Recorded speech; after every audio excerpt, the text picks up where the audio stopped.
Morning दोस्तों। तो हम लोग चालू करने वाले हैं आज मैकेनिज्म ऑफ रेस्पिरेशन। ठीक है, कि हम लोग श्वसन कैसे करते हैं, हम लोग सांस कैसे लेते हैं, हमारे अंदर ऑक्सीजन कैसे जाता है और किस तरह से हम लोग जिंदा रह सकते हैं। ठीक है, देखिए आप लोगों के सामने जो अभी डायग्राम आपको दिख रहा है वो हमारे मानव श्वसन तंत्र का डायग्राम है। ठीक है, ये जो चित्र है ये मानव श्वसन तंत्र का है। तो अब अपन लोग इसमें देखने वाले हैं mechanism of respiration, mechanism of respiration या फिर process of respiration, process of respiration कि हम लोग रेस्पिरेशन कैसे करते हैं। रेस्पिरेशन का मतलब होता है कि हम लोग श्वसन कैसे करते हैं, हम लोग श्वसन कैसे करते हैं। दोस्तों दो तरह की चीज़ होती है, एक तो होती है सांस और एक होता है श्वसन। एक होती है सांस और एक होता है श्वसन। सांस लेना और श्वसन करना दोनों अलग अलग चीज़ें हैं। सांस लेना और श्वसन करना दोनों अलग अलग चीज़ें कैसे हैं। सांस लेने का तो मतलब होता है कि हमने अंदर हवा ली और फिर उसके बाद हमने कार्बन डाइऑक्साइड छोड़ दी, मतलब कि हम लोग ऑक्सीजन अंदर ले रहे हैं और कार्बन डाइऑक्साइड बाहर छोड़ रहे हैं। ये जो प्रोसेस है इस चीज़ को कहते हैं सांस लेना। लेकिन जो श्वसन होता है, देखिए जो पहले वाली चीज़ होती है उसको तो बोलते हैं ब्रीथिंग, इसको तो बोलते हैं ब्रीथिंग। ठीक है, ब्रीथिंग का क्या मतलब होता है कि सांस लिया और छोड़ दिया। जबकि रेस्पिरेशन का मतलब होता है कि हम अपने अंदर जो ऑक्सीजन गई है उस ऑक्सीजन अंदर जाने के बाद उसका क्या हुआ, कार्बन डाइऑक्साइड कैसे बनी, अंदर ऑक्सीजन जाने के बाद कार्बन डाइऑक्साइड कैसे बन रही है, इसका जो प्रोसेस होता है उसको बोलते हैं रेस्पिरेशन। आपके सामने जो अभी आपको डायग्राम दिख रहा है ये प्रोसेस ऑफ रेस्पिरेशन का है, ये एक तरह का मैकेनिज्म है। ये श्वसन की प्रक्रिया कैसे होती है, मानव का श्वसन तंत्र कैसे काम करता है उसके बारे में इसमें समझाया हुआ है। देखिए इसमें क्या होता है कि ये पहली चीज़ होती है, ये हमारा नाक होता है और ये हमारा मुंह होता है। इसको नेसल कैविटी, नासा गुहा बोलते हैं। और ये हमारी ओरल कैविटी होती है जो हमारा मुंह है, ये हमारी ओरल कैविटी है। अब क्या होता है कि हम लोग सांस दो तरह से ले सकते हैं, सांस नाक से भी ले सकते हैं और सांस मुंह से भी ले सकते हैं। लेकिन मुंह से सांस लेना जो होता है, मुंह से जो सांस लेना होता है वो हमारी सेहत के लिए ज़्यादा अच्छा नहीं माना जाता, क्योंकि जब हम लोग नाक से सांस लेते हैं तो जो सांस होती है, जो हवा होती है वो एकदम फिल्टर होकर के हमारे अंदर जाती है। जबकि जब हम मुंह से सांस लेते हैं तो कुछ हद तक कीटाणु वगैरह भी हमारे अंदर चले जाते हैं। इसीलिए नाक से सांस लेना बहुत ही अच्छी चीज़ बताई गई है। हम जब प्राणायाम वगैरह करते हैं तो उसमें भी नाक से ही सांस लिया जाता है। तो क्या होता है कि देखिए नेसल कैविटी और एक ओरल कैविटी है, जो एक होती है हमारे नासा गुहा और एक हमारा मुंह है। ठीक है, नासा गुहा और एक हमारा मुंह है। और क्या होता है कि ये दोनों आकर के एक जगह पर मिलते हैं।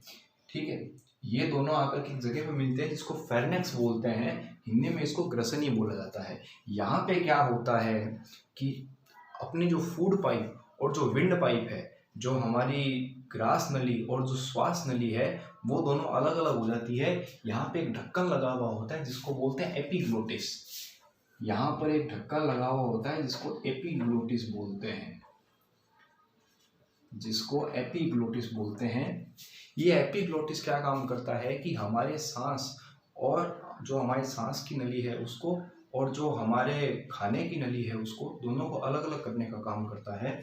तो ये एक तरह का ढक्कन लगा हुआ होता है। ये क्या करता है कि हमारे खाने को हमारी श्वास नली में जाने नहीं देता है, हमारे खाने को हमारी श्वास नली में नहीं जाने देता। ये तरह का ढक्कन लगा हुआ होता है, दोनों को अलग अलग करता है, क्योंकि यहाँ पे ही हमारी साइड में फूड पाइप होती है जो कि अपनी ग्रास नली होती है। तो ये इस यहाँ पे मौजूद होता है फार्नेक्स पे।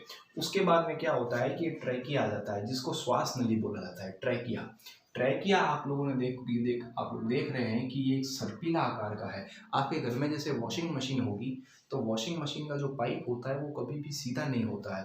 वॉशिंग मशीन का जो पाइप होता है वो लगभग ऐसे होता है, वो लगभग ऐसे होता है।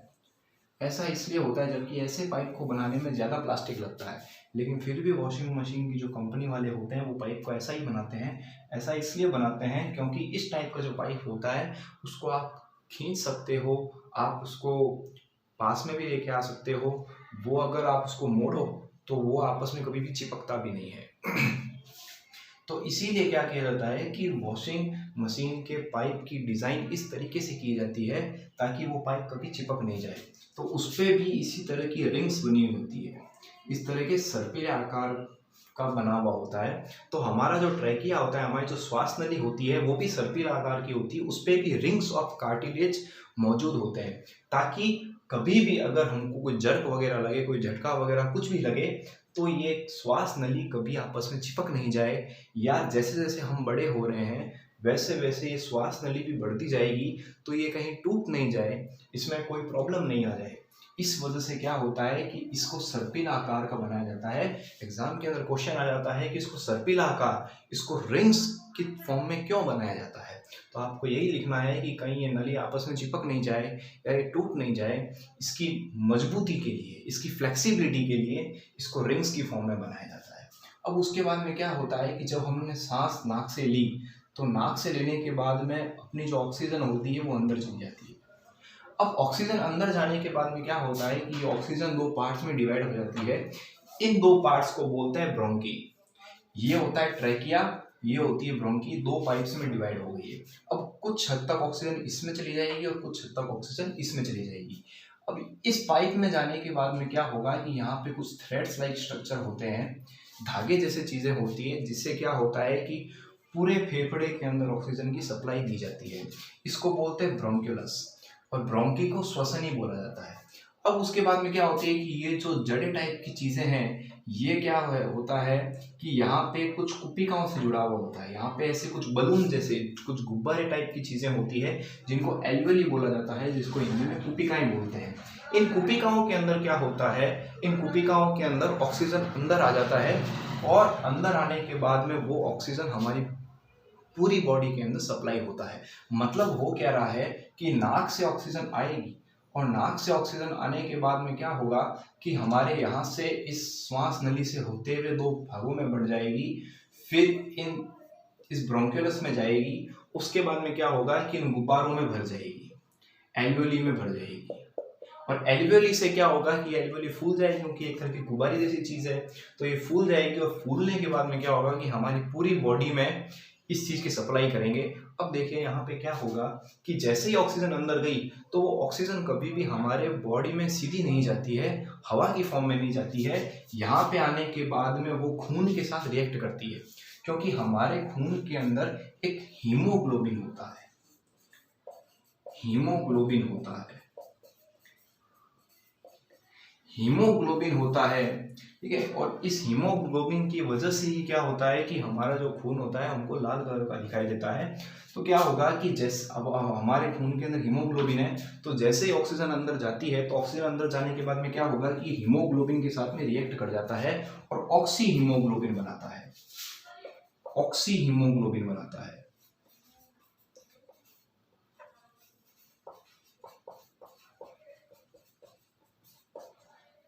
और ये ऑक्सी हीमोग्लोबिन बनने के बाद में क्या होता है, ये ऑक्सी हीमोग्लोबिन का जो ब्लड होता है ये पूरी बॉडी में सप्लाई होता है, और इस तरीके से हमारे हर एक बॉडी पार्ट को ऑक्सीजन मिल जाती है, ठीक है। तो ये अपना लंग, ये अपने फेफड़े हैं, अपने लंग्स हैं। जैसे ही अपने सांस लेते हुए फेफड़े फूल जाते हैं, देखिए दोस्तों ये क्या होता है, मध्य पट, जिसको बोलते हैं डायफ्राम। इसका क्या काम होता है, आप लोगों ने कभी इंजेक्शन यूज में लिया होगा। इंजेक्शन जो होता है,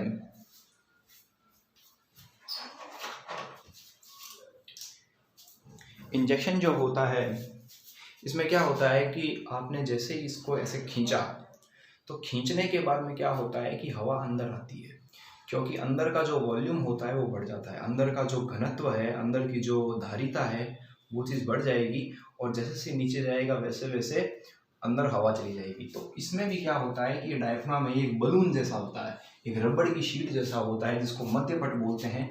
ये जैसे ही नीचे जाएगा तो यहाँ की जगह बढ़ जाएगी, जैसे ही नीचे जाएगा यहाँ की जगह बढ़ जाएगी, और हवा जो होगी वो अंदर चली जाएगी। कोई भी इंसान अपनी सांस रोक करके आत्महत्या नहीं कर सकता, क्योंकि ये डायफ्राम क्या करता है, इंसान को मजबूर कर देता है सांस लेने के लिए। तो क्या होगा कि जैसे ही ये नीचे खींचेगा तो यहाँ की वॉल्यूम बढ़ जाएगी, और जैसे ही यहाँ की वॉल्यूम बढ़ेगी तो सीधा ऑक्सीजन अंदर चला जाएगा, और जब सांस छोड़ने की बारी आएगी तो ये जो डायफ्राम होता है, ये डायफ्राम वापस से ऊपर हो जाएगा, ये डायफ्राम वापस से ऊपर हो जाएगा, और सांस को बाहर निकाल देगा, तो कार्बन डाइऑक्साइड बाहर चली जाएगी। और अपन देखते हैं कि कार्बन डाइऑक्साइड कैसे बनी। कार्बन डाइऑक्साइड कहाँ से है? देखिए, अपन लोगों ने यहाँ से ऑक्सीजन ली है, अपन लोगों ने यहाँ से ऑक्सीजन ली है, और ऑक्सीजन जो है वो इन खून के साथ चली गई, इस खून के साथ रिएक्ट कर गई, ऑक्सी हीमोग्लोबिन बन चुका है। अब क्या होगा कि हमारी बॉडी के अंदर ग्लूकोज होता है, जो हम खाना खाते हैं उससे जो ग्लूकोज बनता है, तो ग्लूकोज का फॉर्मूला ये होता है। इस ग्लूकोज के साथ में क्या होता है कि जब ऑक्सीजन रिएक्ट करेगा, जो ऑक्सीजन अंदर आया है ब्लड के साथ मिक्स हुआ है, वो ऑक्सीजन जब इस ग्लूकोज के साथ रिएक्ट करेगा तो क्या करेगा? कार्बन डाइऑक्साइड का फॉर्मेशन करेगा, कार्बन डाइऑक्साइड का फॉर्मेशन करेगा प्लस वाटर बनाएगा। तो ये जो ग्लूकोज होता है जो हमको हमारे खाने से मिलता है, ऑक्सीजन जो हमें बाहर से मिलती है, ये दोनों मिलकर के आपस में कार्बन डाइऑक्साइड बनाते हैं और ये पानी बन जाता है। तो ये कार्बन डाइऑक्साइड जो हम छोड़ते हैं वो यहाँ से आती है। अब देखिए, ये जो रेस्पिरेशन है ये एक तरह का बर्निंग प्रोसेस है, मतलब कि खाने को जला करके ग्लूकोज को जलाना, ऑक्सीजन के साथ रिएक्ट कराने का मतलब होता है किसी भी चीज़ को जलाना। तो ये जो ग्लूकोज है, ये जो ग्लूकोज है ये जला है, ये जल चुका है ऑक्सीजन की प्रेजेंस में, ऑक्सीजन के साथ रिएक्ट करने के बाद, उसके अभिक्रिया करने के बाद जल चुका है और कार्बन डाइऑक्साइड और वाटर बना लिया है। ठीक है, तो ये चीज़ होती है, इस तरीके से हम लोग सांस लेते हैं। एग्जाम के अंदर आपके पास जो 6 नंबर का क्वेश्चन आएगा तो उसमें 3 नंबर तो सीधा सीधा डायग्राम हो जाएगा, विद लेबलिंग आपको बनानी है, ये बड़ा सा डायग्राम। बाकी बचे 3 नंबर, इसमें आपको ये बस खाली इस चीज़ को खाली एक्सप्लेन करना है कि नासा गुहा का क्या काम, एपिग्लोटिस का क्या काम, ओरल कैविटी का क्या काम, फेरिंक्स, ट्रैकिया, इन सबको सिर्फ खाली आपको एक एक दो लाइन अगर आप लिखोगे तो ही आपका आंसर काफ़ी बड़ा हो जाएगा और 6 नंबर के लिए इतना सफिशिएंट है। आरबीसी के अंदर सिर्फ खाली इस चैप्टर से, जो सेकंड चैप्टर है उसमें सिर्फ खाली एक ही क्वेश्चन आने वाला है। तो ये एक टॉपिक हो चुका है। आई थिंक ये आपको समझ आ गया होगा, और अगर आपको कोई भी डाउट हो तो आप कमेंट सेक्शन में पूछ सकते हैं।